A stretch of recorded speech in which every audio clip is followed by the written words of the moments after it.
So I have to say that the previous talk conjured up a lot of childhood memories for me because I think I'm a unique individual in being a sibling. My oldest brother, one of my older brothers, I have two brothers and a sister. One grew up with as a persistent stutterer, severe, had no fluent speech. But I'm also an individual with a developmental disability because I also grew up as a persistent stutterer. So having the perspective of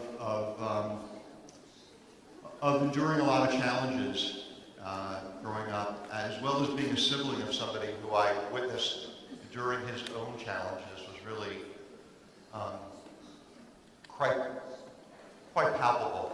And so the talk you just heard, for those of us who are siblings and who also have the developmental disability, was really quite an emotional tour, so I thank you for that. It was really great. It was great.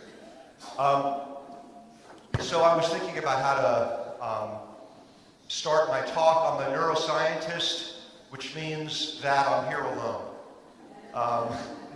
I just wanted to make one other point that because I'm only starting about 20 minutes late.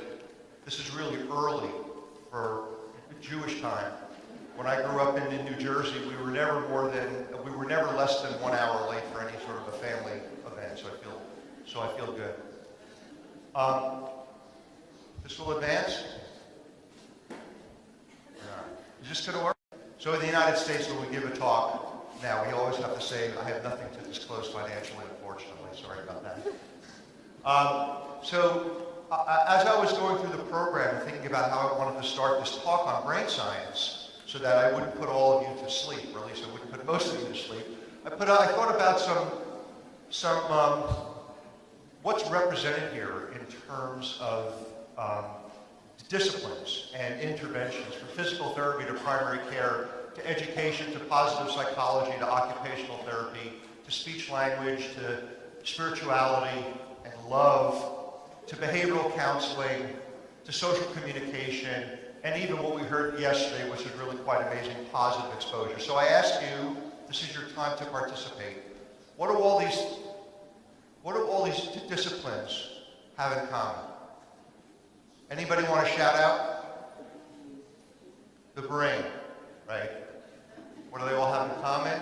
That's what they all have in common. This beautiful drawing that depicts all the different areas of the brain that mediate all of who we are. This is a drawing from neuroanatomist Rubin in 1909, who developed what we call now a cytoarchitecture of the brain, and his view of how the brain was organized from an architectural perspective actually translated into functional domains, some of which I'm going to talk about a little bit. But this is an adult brain. This is actually what's going on in a child's brain. Of course, it's subdivided into lots of specialized areas, many of which you're going to be familiar with. My wife tells me that the wine region, which is in the back of the brain, never leaves boy. Boy becomes a man, and the wine region is still present in our brains. It's a very specialized area. If anyone wants a copy of this to study, let me know. What was shocking to me is when I went to the Zimmer Children's Museum, which is in the Jewish Federation building in Los Angeles. It's the only children's museum in Los Angeles proper. This was a drawing of the human body. What's missing? Anybody? I was in shock. I almost passed out. I couldn't believe it. In the Jewish Federation building, in the Zimmer Museum, the one organ that I've dedicated my adult life to understanding, and I will never understand, is not there. So this is today. This is current. And if you look at education, in the United States at least, we spend a lot of time studying the heart. I love my heart, really is. But love is here, right? Love is in the brain. The heart is a pump. In about three sentences, I can explain to you how a heart works, and then we're done. The brain, whatever you're going to hear this afternoon about advances in technology, the most technically advanced machine that we know of is the human brain. Right? So the presentation, I'm going to talk a little bit about the essentials of brain development. I think it's really important. What we think about today in terms of the ability to change, the ability to intervene, the ability to change over a lifetime is based on research that has gone on over the last 50 years. And in particular, our views have changed dramatically about what we think is possible now. What we used to think was impossible in terms of change after a certain period of time in our life, we know now is not the case, because we as a field have made the discoveries that have even surprised those who are never surprised. So we're going to talk about why experience is so important and miraculous in thinking about what the brain actually is doing when it's developing. And we'll talk about that. The origins of heterogeneity, what we call individual differences, are typical and complex. Humans are individuals. And if everybody was the same, it would be extraordinarily boring, and our species wouldn't survive, by the way.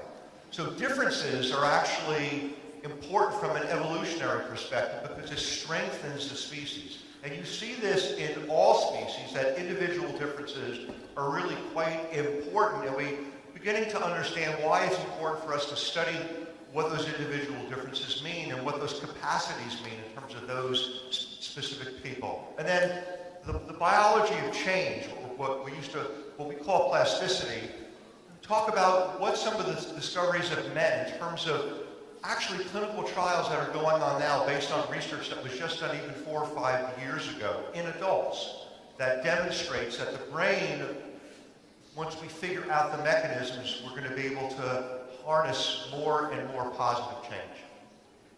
So here's the core story of brain development.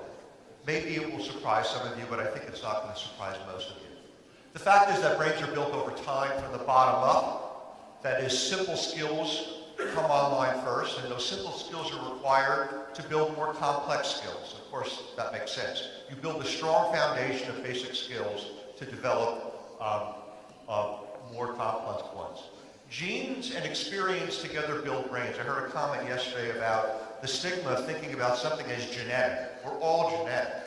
Each one of us is walking around with about 200 gene mutations, right?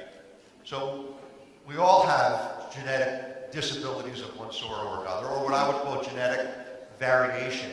Genes give us the capacity, but they're not immutable. Genes actually respond dramatically to experience, right?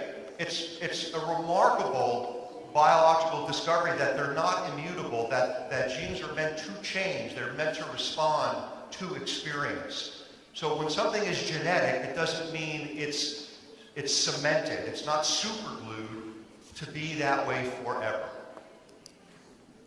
Cognitive, social, and emotional development are what I call inextricably intertwined, right? Particularly in this process that we call serve and return, which I'm going to get to in a minute.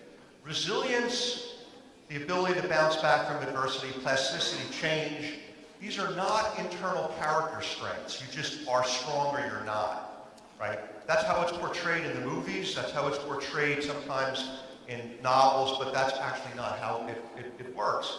These are skill sets that are actually learned, and it's learned through a biological process in which genes and experience can actually influence one's resilience and one's ability to change.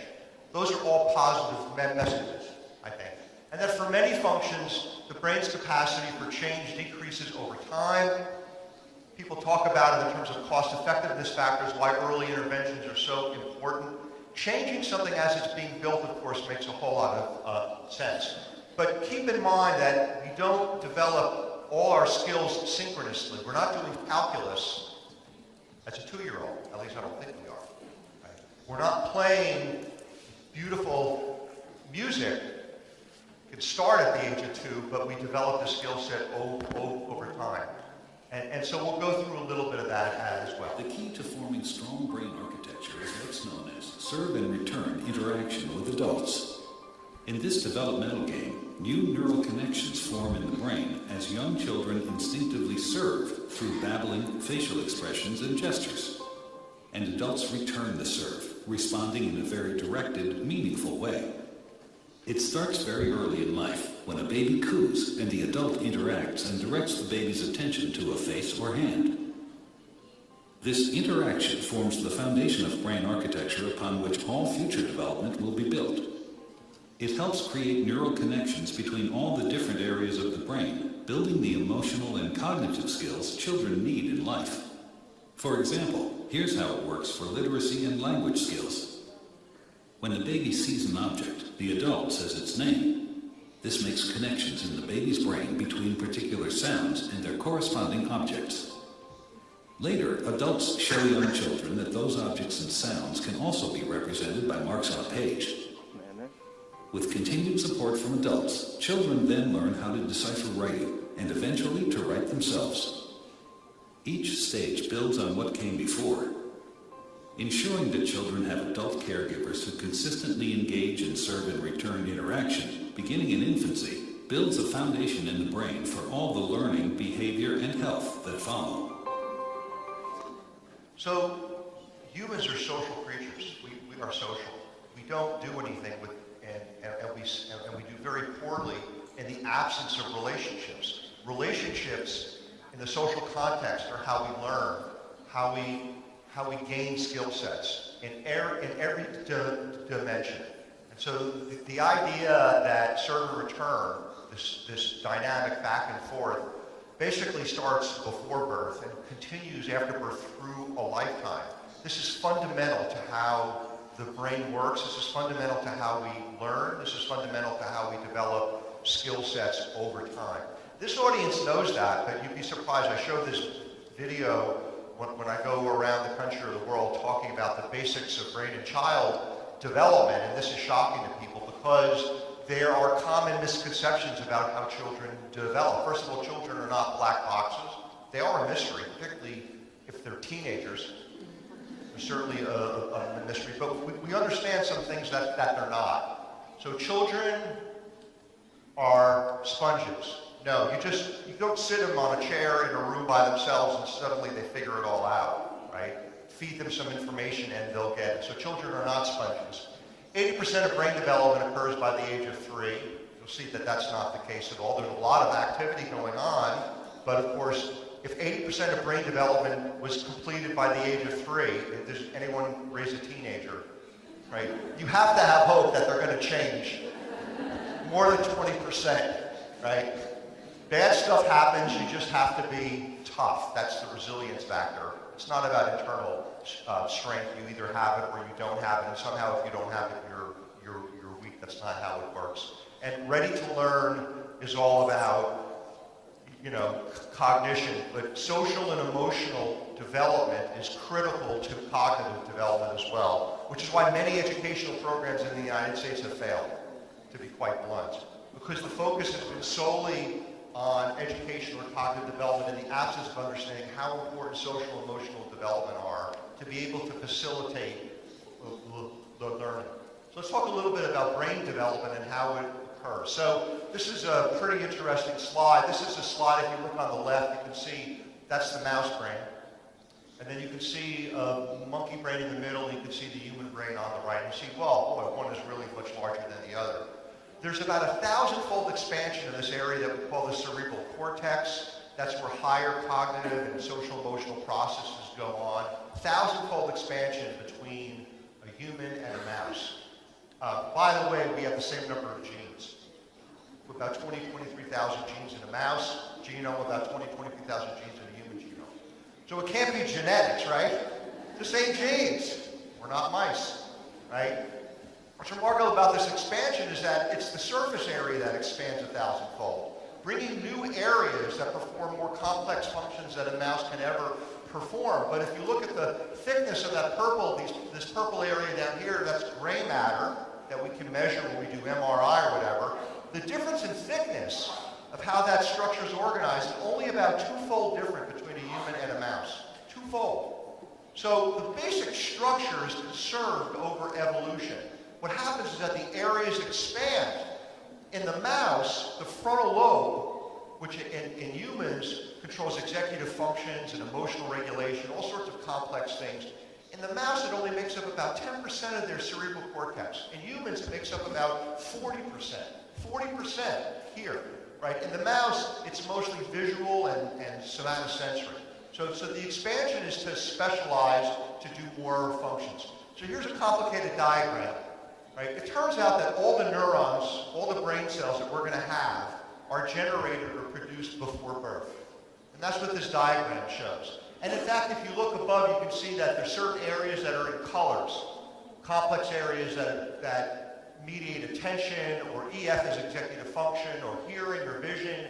And down on the bottom left, you can see they all start, all the neurons that are going to form in those areas start being produced at the same time, right? But different areas finish their production of these neurons at different times. So if there's some occurrence that happens prenatally, let's say a prenatal infection, you can see that blue dotted line comes down and it's going to affect most of the neurons that have already been generated in the attention area, whereas about 90% of the neurons that are going to form the visual areas haven't even been produced yet. So you can see how some event that occurs prenatally is going to affect certain brain cells that are going to form certain areas, but not others, because the timing is different. It takes different periods of time to produce these cells. All of that is to produce what we call neuronal diversity, generating about 10 billion neurons in the cerebral cortex. It's not there. Each of which has about 2,000 connections. So there's several trillion connections made by those neurons. And the diversity is dramatic in terms of the different kinds of neurons that we have that perform computations that make what we're going to hear about this afternoon seem like elementary school, although it's going to be very exciting this afternoon. I can't wait to hear it. The basic blueprint for getting things wired up occurs prenatally, right? Just to get the nervous system ready to be able to allow the individual, once they're born, to start responding to their environment. And even before birth, we know now that in the third trimester, baby can hear what's going on, familiar voices, right? They know as soon as they're born, they respond to touch, all sorts of things. So the wiring diagram in this beautiful picture occurs early on. And what's remarkable is that sensory information, which is how we interact with our world, right? If you think about it, how do you respond in any kind of an environment? You take in information, you process it, and you make some decision. That's all taking in sensory information. What you hear, what you see, what you smell, what you touch, or what touches you. And the sensory circuits are put together in the earliest, so that at birth, that infant can respond. And this is just a drawing showing that there's already, starting in the third trimester, sensory wiring that's going on. That's what that dark line is showing. And in the newborn, you can already start to see that it's getting reorganized. It doesn't look the same at 28 weeks in the newborn. In the 3 years, it looks sparse. It looks like we've lost a lot of connections. In fact, we have. We overproduce about 50% of the connections that we're going to end up with. So it's like growing a garden. We plant a lot, we wait for things to grow, and then we prune away those that we haven't used or that we don't really need. So neural circuits are wired in a bottom-up sequence, with sensory first and then motor language. And look how long it takes for cognitive functions to come online, right? Through your 20s and 30s, those functions are developing through a process of experience-dependent development. Okay, here we go. And so the early phases of development are driven by genes, which create that very basic elementary blueprint, which hasn't yet had the experiences to continue its own development. So the miracle of brain development is that it's built from the very beginning to take in information and to further its own development. We use experiences, our ability to interact with our world, to continue the process of development. There's no other part of us that does that. And I think it really is a miracle that it's figured out this mechanism of using experiences to figure out this is what I'm going to be having to deal with the rest of my life. How am I going to wire my brain up in a way that's going to allow me to function as best I can? And that's why experience is so important. In each of these domains, we go through what's called a critical period, where those experiences have their maximum impact for wiring up as precise as possible so that we process information as precisely as possible. And then in adulthood, we talk about exhibiting behaviors through this developmental process. Now, I said that genes are not immutable. They do generate the initial blueprint. But think about all the things that we know about that can happen in utero that can alter how those genes are expressed, right? The substance exposure, maternal infection, malnutrition, stress, air pollution, poverty, other factors that can actually change how those genes are read out and can change the initial developmental processes. So what's going on during this period of time? Well, I already told you that at birth we already have all the neurons that we're going to end up with. It's the way it is, but we have a lot of them, so we're in good shape. And if you look over time, it looks like there are more neurons being added at 1 month, but in fact what's happening is that the neurons themselves are growing, their processes are growing to be able to make those 2,000 connections, because it starts off with just a few hundred connections. It grows incredibly rapidly.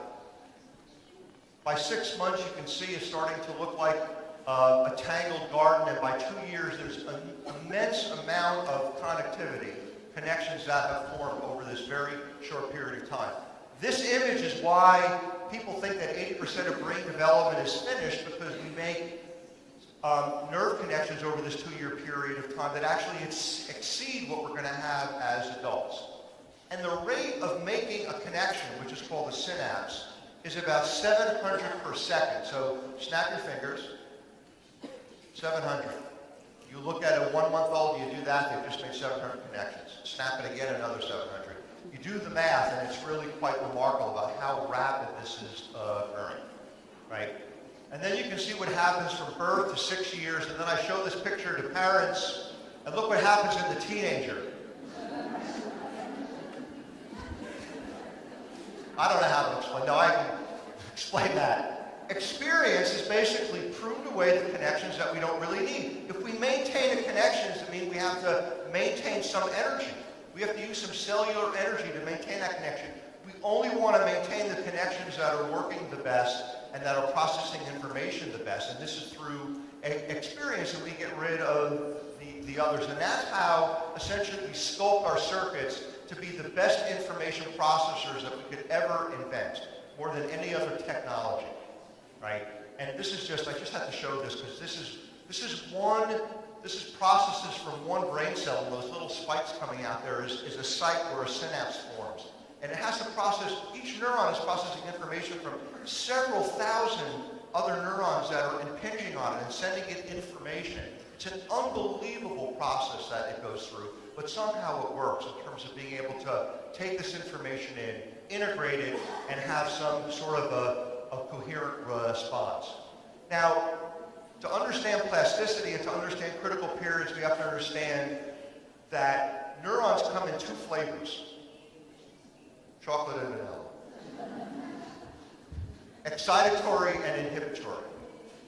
We have about 5 times as many excitatory neurons as we have inhibitory neurons. And excitatory neurons, which is what's designated up there with that green plus sign, develop over this period very rapidly, and then we start to prune those away. Inhibitory synapses develop over a longer period of time. We start out with a relatively modest number of them, and then we increase the connections. And inhibitory neurons are like the brakes on your car, right? If your car only had an accelerator, which is the excitatory cells, things would be good for a while, and then all of a sudden you realize you're going down the hill and there's some curves. And you need the brakes to be able to slow things down and to have things under control. And that's essentially what inhibitory neurons do. They control those excitatory cells to not process information poorly and to take their time and to function in a much more coherent way, the way an orchestra puts things together in a coherent way. So inhibition is very important, and it comes on over a longer period of time, and it controls how much plasticity we have. And we'll talk about that in a minute. Okay.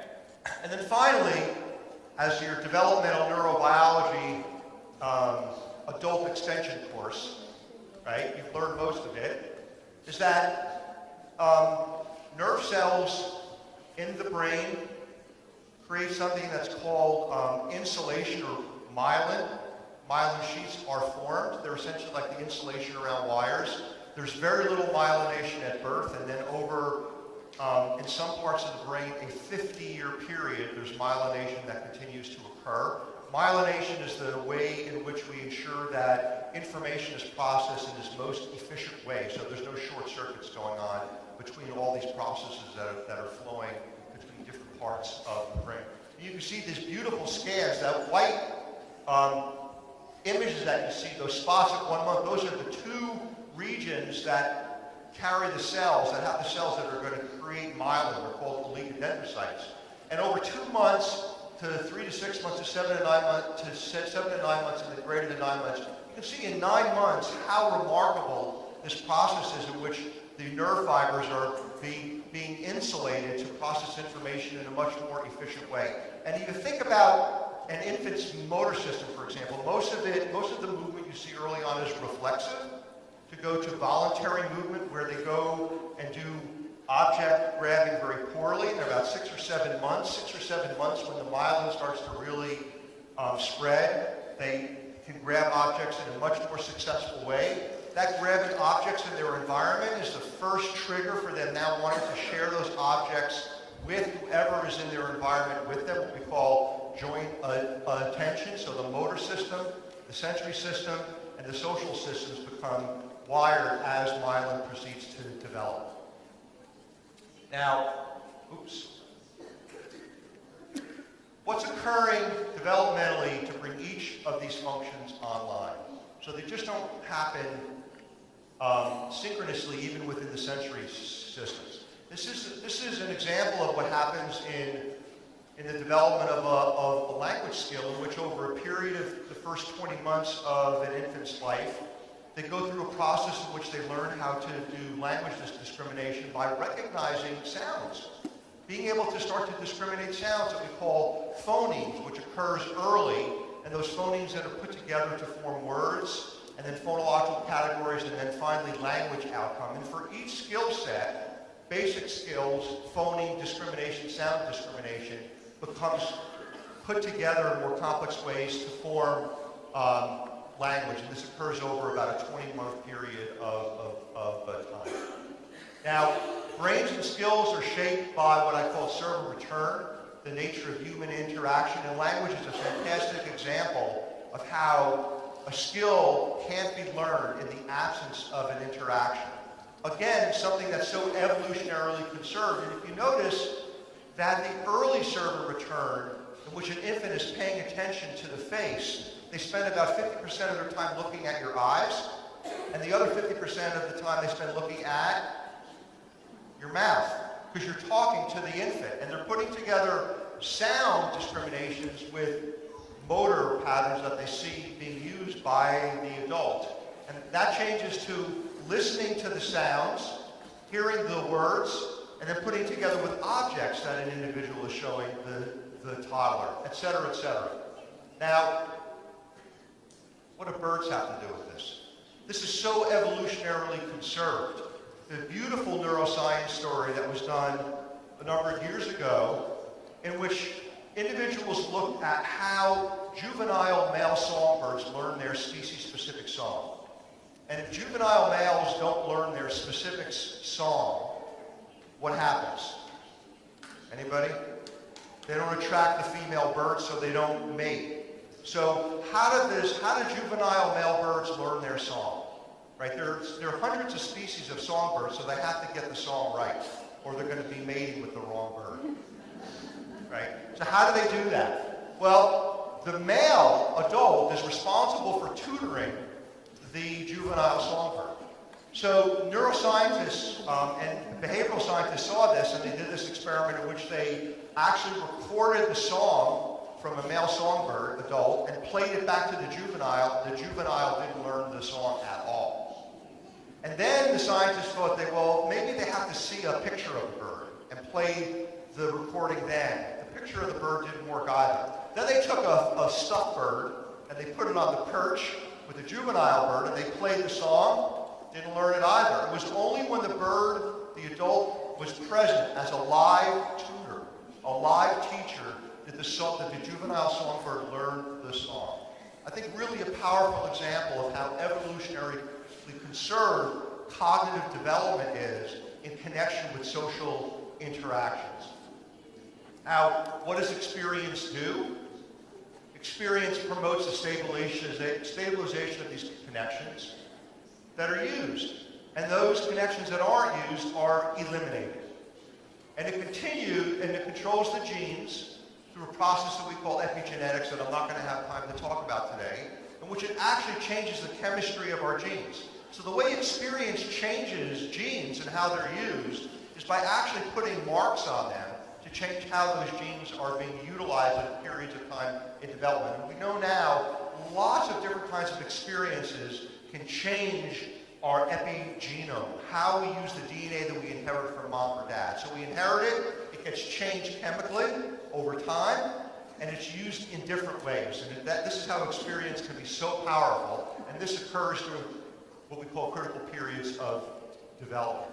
Now this is a typical critical period diagram where there's lots of things happening early on when it's immature. The system is most plastic in this critical period with experience making changes, and then the brakes come on. Those inhibitory cells come on, and other factors that we've discovered come on to basically reduce plasticity and enhance how information is processed. We don't want to remain completely plastic because we won't process information as efficiently as we can when we put things into fine tuning. You can see on the bottom, this E to I balance, this excitation to inhibition, changes over time. It's a dotted line early on with E over being greater than I. It's about equal in the middle of the critical period. And then I becomes very powerful in controlling how E, inhibition controls how excitation works. So we go through this critical period, the brakes come on, it's called consolidation, and this is the misnomer that we've had, or the misunderstanding that we've had about critical periods. We can't change what's already been wired up. So for example, if an infant is born with amblyopia, lazy eye, we have a certain period of time in which we can correct that with changing the experiences that the eyes have in terms of what they're seeing in their world. And thereafter, a certain period of time, you can't change the binocularity that doesn't develop in that infant. Well, we know now that if we could actually take the brakes off, right, take the brakes off of that system, we could actually change things in the adult. And I'll give you some examples of how that is being done. I think I'm going to skip this. I don't know how much time do I have left, sir? 10 minutes. Okay. So, critical periods for sensory functions are pretty short. For motor functions, they take a longer period of time. For complicated cognitive functions, particularly things like executive function, these skill sets develop into your 20s and 30s. So this is a diagram of the rate of executive function skill proficiency. So what's executive function? It's skills of mental flexibility, emotional regulation, and the ability to remember facts so that you can use information to make complicated decisions. So think of it as the air traffic controller of your brain, right? If you're an air traffic controller in the air tower and 7 planes are coming in, the last thing you want is an air traffic controller who's very emotional, right? You get very, no, wait, stop, hold it. No, you want to be emotionally regulated. You want the air traffic controller to be able to go to their memory bank and say, I've seen this pattern. These 7 planes coming in different directions. I know which ones I have to let through first. Now, if one of those planes, for some reason, is coming from a different direction, the air traffic controller has to have problem-solving skills, the mental flexibility to be able to say, this is an odd pattern. I have to figure out another way to handle this situation. That's essentially executive function. It starts early. Toddlers have they make executive function decisions, some of which puzzle us. Teenagers rarely make executive function decisions. You can tell I had teenagers, now they're all grown up. But this occurs over a long period of time. And just like all other circuits, the circuits that are involved in executive function can be trained. Individuals who start out with poor executive functions can actually gain skills in executive function. There's all sorts of randomized clinical trials, for example, enhancing working memory, reasoning and speed training that can be very specific to certain domains of function. Aerobic exercise. Exercise. We know now, why is exercise so good for cognitive development, for education? Because exercise actually increases the production of certain proteins in our brain that make our synapses work better. We actually know that. We can put little mice on treadmills, right? And we can measure it. Put humans on treadmills and we can measure it. So what did the United States do in their education system? They eliminated gym. We have no physical education in our school systems. People are wondering why we're not so highly ranked in certain categories anymore, right? Martial arts, mindfulness, the ability to control one's emotions, incredibly powerful in developing some of these skill sets in executive function. Tools of the mind. And if you talk to employers about what they want to see, it's not about IQ. IQ has nothing to do with how productive one can be. It's really about skill sets to find one's slot in which there's a lot of intrinsic motivation to do that job and to stay emotionally controlled and to be mentally flexible to handle things when things don't go exactly as planned. This is what businesses pay attention to. Executive function. They're getting very interested in how will you measure this, right? And how you can enhance it even in adults. Okay, so differences exist in timing, skill level, and developmental trajectories for all the ingredients that form brain development. So heterogeneity is a typical feature of any population. So if you look at sociability, if you look at this distribution, there are people who would there are people who would be considered to have undergone typical development, but have wide-ranging social skills. Some have limited sociability, shy, introverted, don't want to interact. Others are indiscriminately social, right? They'll walk up to any person who they don't know and strike up a conversation. I'm down on that end down there. This is a typical population. And, we even have examples in the animal world, right? I have the video that I can't show now. 5 minutes, okay. There's a great video, a friend of mine who's a behavioral scientist. He walked out of his house and he forgot something. He walks back into the house. It was only 20 seconds, and he has a cat and a dog. The cat he takes a video. The cat is sitting on the couch, doesn't even turn its head when the owner walks in, doesn't pay attention, about as aloof as you can get, right? What does the dog do? All over the owner as if he hasn't seen the owner in like 10 years, right? And so we see this distribution, these individual differences, this heterogeneity in populations. And so why are we surprised that with individuals who have a developmental disability that they would not exhibit the same kind of differences in heterogeneity in terms of their characteristic features as well? It's part of what we see as typical distribution within the population. So you can measure this. This is a test to measure a 12-month-old initiating joint attention, having an object and then wanting to share what they're doing with another person in the room. And you see on the right-hand side, that histogram, there's a 46-fold difference in the amount that a 12-month-old will do in terms of initiating joint attention between the one who barely does it and the one who, and the child who does it very often. This is within a typically developing population of 46-fold difference. So look at the variation. It's unbelievable, right? These are two mice initiating joint attention. Aren't they cute? Okay. So they interact in a different way. They sniff each other all the time. But that's social engagement, trying to figure each other out. There's a 5-fold difference there when you look at different mouse lines in terms of how much they interact. So individual differences are really quite striking. Sometimes what we do is think that the extremes of the distribution in a typical population is what we end up calling categorically disorders, right? But what we realize is that there's tremendous overlap between those with a diagnosed disorder and those without a diagnosed disorder in terms of where they lie on the spectrum. There are people who are diagnosed with autism spectrum disorder who are indiscriminately social. They want to socially interact. There are others with the same diagnosis that have limited sociability, or they don't want to interact, or they only want to interact under certain conditions. So they fulfill this definition of this broad range of heterogeneity. Right? So what else contributes to heterogeneity?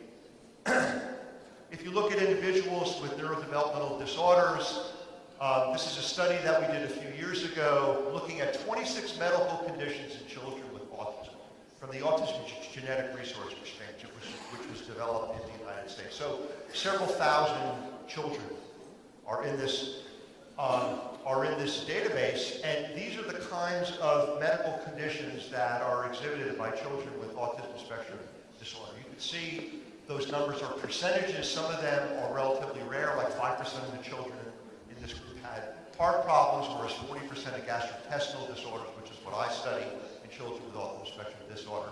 So there can be heterogeneity in physical as well as brain attributes, and there's not a child with or without a disability that doesn't have medical conditions that fall into any one of these categories, right? Now, it turns out that the reason that medical conditions travel together in some patterns with certain disabilities, 2 minutes, okay, I'll talk faster, even with my persistent stuttering here, is that genes that are involved in, and experiences that are involved in generating or producing brain development patterns also are expressed and used by other organ systems to develop. An example here is showing a gene that we worked on that is involved in synapse formation in the brain, but it's also involved in the function of the gut, right? And so we did a study showing that, and it was the first study that ever showed that children with autism who had GI problems,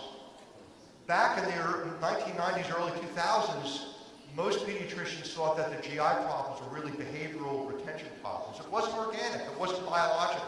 Well, here's a study to show that the group that has autism and GI disorders have a certain variant in a particular gene that's overrepresented in that population. They're biologically distinct from other children with autism who don't have GI problems. And you like this one, Ernie? It's pretty good, right? So these are all the genes that have been attributed to different neurodevelopmental disorders, from ADHD to certain neurodevelopmental disorders, schizophrenia, which is a neurodevelopmental disorder, even though it has a later onset. And you can see that some of them have been attributed only to the specific disorder, but there are many of those circles in the middle in which genes share responsibility for increasing risk for all these other disorders, so that it's not one gene, one disorder. It doesn't work that way at all. These are shared biological features of a lot of changes that occur in brain development. And those same genes have been attributed to disorders of the lung, the kidney, craniofacial, GI, autoimmune disorders. It's unbelievable when you start putting the networks together to see how much overlap there is in producing this heterogeneity, right? And then in a study that we did, we looked at children with autism and GI disorders compared to children with autism without GI disorders. And they had higher T-scores on social responsiveness instrument.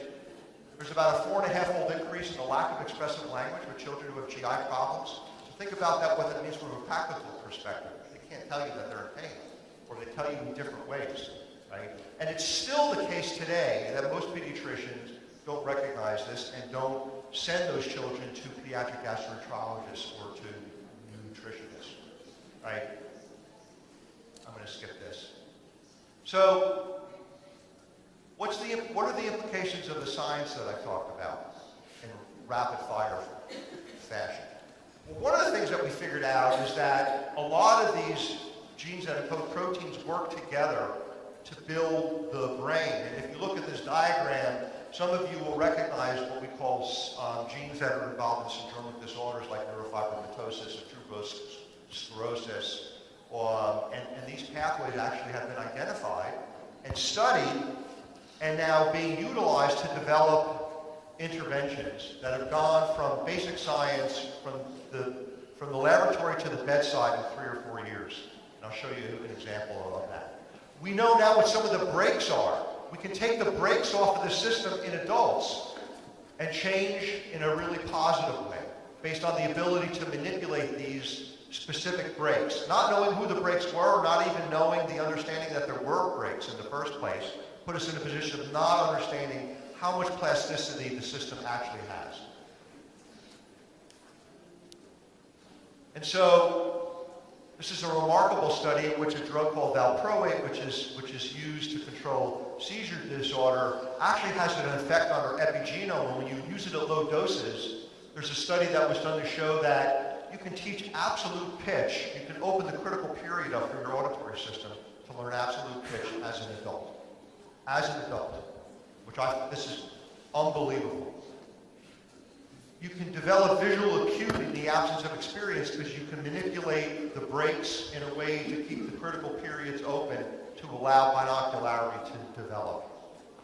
There were studies that were done in mouse models of Rett syndrome using insulin-like growth factor 1 that were in adult mice that reversed some of the behavioral changes that occurred in those mice and have been used in clinical trials as well to address some of the symptoms of Rett syndrome.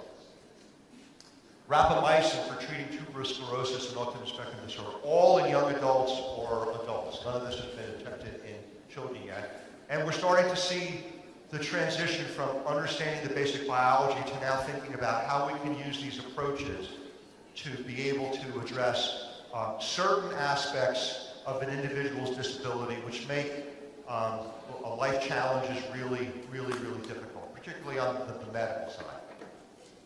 So brain development, brain building is complex, but think about it as opportunities. This is the last slide, right?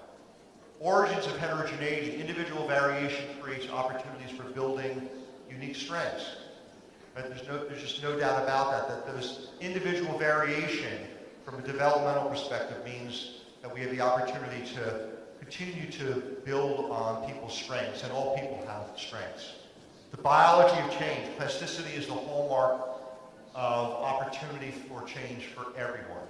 Right? That we know now that this is a biological principle that we can understand and take advantage of. We can harness the power of change. And that's coming and continuing to come. And the fact of the matter is that we understand now that emotions and social behavior and cognitive development are all in the brain. And even Disney understands this now. And if those of you who've seen Inside Out, like my granddaughter has seen 3 or 4 times, realizes that that's where emotions lie. So I want to thank you for inviting me. I've had a great time.